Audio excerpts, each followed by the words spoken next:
Hello everyone, मैं Anita Thakur. Welcome to my YouTube channel. और आज हम लोग पढ़ने वाले हैं क्लास 10th हिस्ट्री चैप्टर 5 हम लोग डिस्कस कर रहे थे, उसकी सेक्शन 7 हम लोग डिस्कस करने वाले हैं आज, जिसमें हम लोग पढ़ेंगे religious reforms and public debates.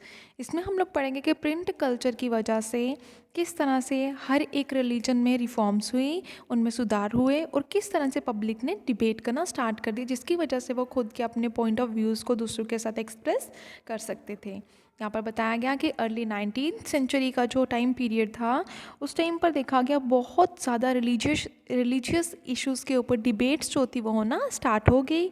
उसके बाद अलग अलग ग्रुप्स जो थे उनके बीच में चेंजेस जब लिए जा रहे थे अलग अलग सोसाइटीज़ में, तो वहाँ पर बहुत ज़्यादा कन्फ्रंटेशन, मतलब उनका आमना सामना भी हुआ, बहुत ज़्यादा कन्फ्लिक्ट्स भी देखने को मिले अलग अलग तरीके से। और बहुत सारी, हम लोग ये बोल सकते हैं कि बहुत सारी न्यू वेज जो थी, न्यू इंटरप्रिटेशंस जो थी, न्यू बिलीफ्स जो थे वो लोगों के सामने आ रहे थे हर एक रिलीजियस पर्सपेक्टिव में। जैसे अगर हम लोग बात करें हिंदू रिलीजन की, तो सती प्रथा, पर्दा system and all, child marriage वगैरह वगैरह, ये सारे इश्यूज़ जो थे उस टाइम पर प्रिवेल कर रहे थे। उन्हीं को क्या करना था, उनमें कुछ चेंजेस लाने थे। उस टाइम पर कुछ मतलब सम क्रिटिसाइज जो एग्जिस्टिंग प्रैक्टिसेस चल रही थी, जो उस टाइम की प्रैक्टिसेस थी, जैसे यही सती प्रथा, पर्दा सिस्टम एंड ऑल हो गया, ये सारी जो चल रहे थे उनको क्रिटिसाइज़ किया जाने लगा और कहा जाने लगा कि इनमें सुधार करने की बहुत ज़रूरत है, मतलब रिफॉर्म जो है वो बहुत ही मस्ट है। उसके बाद बताया गया जो रिफॉर्मर्स थे, ठीक है, लाइक ज्योतिबा फुले हो गए, राजा राम मोहन रॉय हो गए, वॉट एवर, इस तरह के जो थिंकर्स थे उन्होंने आर्गूमेंट्स वगैरह करना स्टार्ट कर दिया। उसके बाद डिबेट्स जो थी वो स्टार्ट हो गई। डिबेट्स क्यों स्टार्ट हुई, लोगों को किस तरह से उनके राइट्स पता चले कि वो क्या कर सकते हैं, अपनी वॉइस को रेज कर सकते हैं, नहीं कर सकते हैं, just because of print culture. अब प्रिंटिंग ट्रैक्ट्स जो थे वो न्यूज़पेपर्स के थ्रू ही स्प्रेड नहीं हो रहे थे, न्यू आइडियाज़ नहीं स्प्रेड हो रहे थे, लेकिन ये सारी न्यूज़पेपर्स जो थे वो क्या कर रहे थे, लोगों के माइंड को, लोगों को एक प्रॉपर डायरेक्शन प्रोवाइड कर रहे थे, एक शेप प्रोवाइड कर रहे थे, जिससे कि वो क्या कर सकते हैं, किसी भी डिसीजन को मतलब डिस्कस कर सकते हैं, उसके बारे में मतलब हम बोल सकते हैं कि उसके मेरिट डिमेरिट को पता कर सकते थे कि उसके मेरिट डिमेरिट क्या है, उसका क्या फ़ायदा है और क्या नुकसान है। उसके बाद बहुत ज़्यादा पब्लिक जो थी अब वो पार्टिसिपेट करना शुरू कर दिया। उन्होंने किस में पार्टिसिपेट करना शुरू कर दिया, पब्लिक डिस्कशंस में उन्होंने पार्टिसिपेट करना शुरू कर दिया, मतलब लोगों ने आपस में बातचीत करना शुरू कर दिया, अपने व्यूज़ को एक्सप्रेस करना शुरू कर दिया, जिससे क्या हुआ, न्यू आइडियाज़ जो थे वो एमर्ज हुए। बहुत ज़्यादा ओपिनियंस जो थे उनकी वजह से क्लैशेस भी हुए, मतलब कि बहुत ज़्यादा प्रॉब्लम्स भी क्रिएट हुई। उसके बाद यहाँ पर बताया गया एक ऐसा टाइम आया जिस टाइम पर बहुत ज़्यादा कंट्रोवर्सीज जो थी वो देखने को मिली। किस में देखने को मिली, सोसाइटीज़ में, और जो रिलीजियस रिफॉर्मर्स थे, ठीक है, चाहे हम लोग वो बात करें हिंदूज़ की, मुस्लिम्स की, सिख या ईसाई, हर एक रिलीजन के अलग अलग रिफॉर्मर्स थे। जो हिंदू ऑर्थोडॉक्स लोग थे वो चाहते थे विडो इमोलेशन नहीं होना चाहिए, मोनोथिज्म नहीं होना चाहिए, ब्राह्मणिकल, ये प्रीस्टहुड जो है, आइडियोलॉटरी जो है, इन सभी चीज़ों को उन्होंने क्या कहा कि ये सारी चीज़ें जो हैं वो हमारे रिलीजन से जुड़ी हुई हैं और हमें ये सब चीज़ें करनी चाहिए। और उसके बाद बताया गया बंगाल में एक डिबेट हुई, उसमें बताया गया न्यूज़पेपर्स के थ्रू क्या हो रहा है, बहुत सारे व्यूज़ जो हैं वो क्या हो रहे हैं, सर्कुलेट हो रहे हैं अदर स्टेट्स में, मतलब कि लोग अपने व्यूज़ को दूसरों तक पहुंचा रहे थे with the help of newspapers. इससे क्या हुआ, बहुत ज़्यादा ऑडियंस जो थी वो, मतलब ऑडियंस जो थी वो इंक्रीज़ होना शुरू होगी और ज़्यादा ऑडियंस जुड़ना शुरू होगी, जिससे क्या हुआ, प्रिंटेड मटेरियल जो था उनके साथ न्यू आइडियाज़ जो थे वो एमर्ज होना शुरू हो गए, जो कि डेली लाइफ से रिलेटेड थे।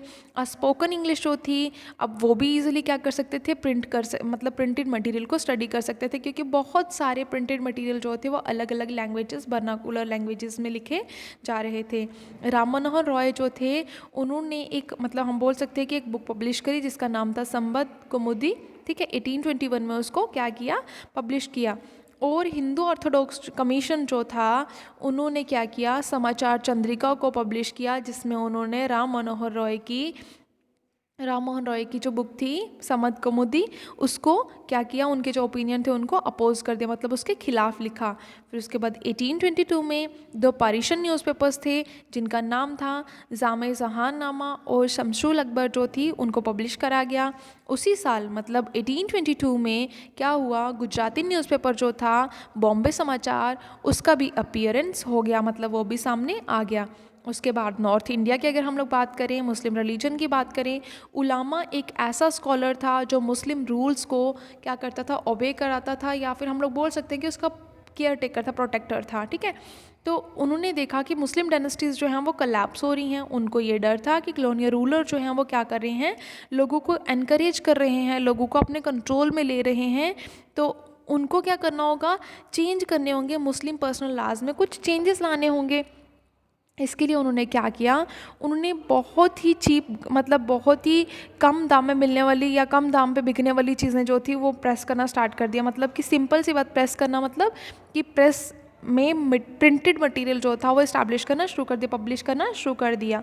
उसके बाद उन्होंने क्या किया, जितनी भी पर्शियन और उर्दू, मतलब जो भी उनकी लैंग्वेजेस होती है ना, जैसे हिंदी में आ जाती है, हिंदी एंड संस्कृत होती है उनकी मेन लैंग्वेज, तो उसके उनकी जो थी वो पर्शियन, अराबिक और उर्दू जो थी, उन्होंने होली स्क्रिप्चर लाइक कुरान हो गया, उनको ना ट्रांसलेट करके लिखना शुरू कर दिया, जिसकी वजह से वो लोगों को रिलीजियस मतलब नॉलेज प्रोवाइड करते, और लोग मतलब क्या करते, लोगों को एक क्रेज़ था कि हम लोगों को ना अपने रिलीजन के बारे में थोड़ा और जानना है, तो वो न्यूज़पेपर्स को ख़रीदते और उसे पढ़ते थे, ठीक है। उसके बाद एक सेमिनार हुआ जिसको देवबंद सेमिनार के नाम से जाना जाता है 1867 में, जिसमें कहा गया, उसमें एक हम बोल सकते हैं कि उसमें क्या पब्लिश हुए, एक फ़तवा बनाया गया। फ़तवा किसे कहा जाता है, एक लॉ होता है जिनको फतवास कहा जाता है।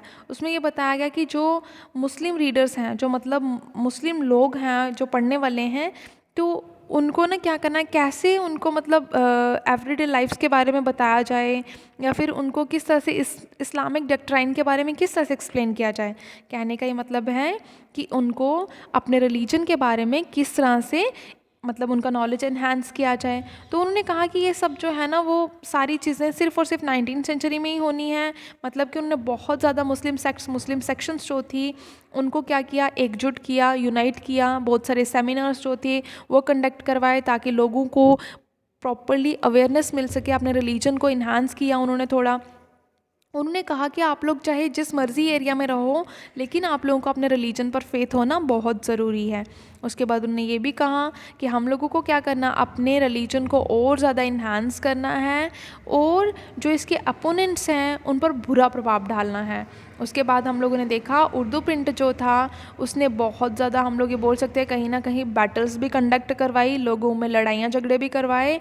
अब बात करते हैं हिंदूज़ की, तो हिंदूज़ ने भी प्रिंट कल्चर, मतलब हिंदू रिलीजन जो था उस रिलीजन में भी प्रिंट कल्चर ने बहुत इंपॉर्टेंट रोल परफॉर्म किया। लोग जो थे रिलीजियस टेक्स्ट को बहुत अच्छे से पढ़ते थे जब वो वर्नाकुलर लैंग्वेजेस में मतलब पब्लिश होना स्टार्ट हो गया। फर्स्ट प्रिंटेड एडिशन जो था वो किसका था, रामचरितमानस का था, जो तुलसीदास ने लिखा था। कब लिखा था, 16वीं सेंचुरी में लिखा था। और उसको प्रिंट कब किया गया, उसको प्रिंट किया गया 1810 में कोलकाता में, ठीक है। उसके बाद यहाँ पर बताया गया है कि मिड 19वीं सेंचुरी में उन्होंने क्या करना शुरू कर दिया, जो नॉर्थ इंडियन मार्केट था वहाँ पर बुक्स का एक तरह से फ्लड ही आ गया। मतलब बहुत ज़्यादा मार्केट में बुक्स आना शुरू होगी जो कि बहुत ही चीप रेट में मिल रही थी, बहुत ही कम दाम में मिल रही थी।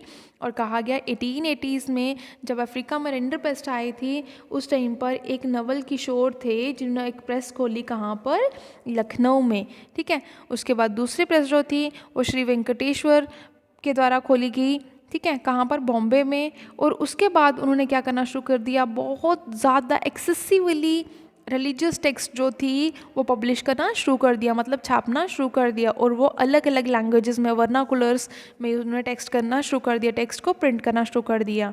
उसके बाद जो इनके प्रिंट थे वो पोर्टेबल फॉर्म में थे, मतलब उनको ईजिली आप कहीं पर भी लेके जा सकते हो, किसी भी प्लेस पे बैठ के स्टडी कर सकते हो, किसी भी टाइम, ठीक है। उसके बाद यहाँ पर बताया गया अब लोग उनको इजीली पढ़ सकते थे। और स्पेशली यहाँ पर बताया गया है कि जो इलिटरेट लोग थे, इलिटरेट मेन एंड वुमेन जो थे, वो भी इसे पढ़ सकते थे, क्योंकि उन्होंने पिक्चर्स जो थी वो इलस्ट्रेट करवा रखी थी, जिससे कि वो अपने आप ही स्टोरी जो थी वो डेवलप कर सकते थे with the help of pictures. उसके बाद यहाँ पर बताया गया रिलीजियस टेक्स्ट जो थे उससे हम लोग ये बोल सकते हैं कि लोगों में एक डिस्कशन का भाव आया कि हम लोग को क्या करना है, जो भी बात हो, जो भी डिसीजन लेना हो, उससे पहले एटलीस्ट एक दूसरे के साथ बात करना बहुत ज़रूरी है। डिबेट्स हुई, कंट्रोवर्सीज, मतलब कि एक दूसरे के साथ वाद विवाद हुआ, कहाँ पर, अलग अलग रिलीजन्स में हुआ, ठीक है। इवन विद इन रिलीजन भी हुआ ये सब। अब प्रिंट जो था उसने पब्लिकेशन, सिर्फ ऐसी पब्लिकेशंस ही नहीं की जिससे कि कन्फ्लिक्टिंग ओपिनियंस जो थे अलग अलग कम्युनिटीज़ में से निकल के बाहर आए, लेकिन उन्होंने बहुत सारी कम्युनिटीज़ को जो कि इंडिया के अलग अलग पार्ट्स में रहती थी उनको एक दूसरे के साथ कनेक्ट करवा दिया।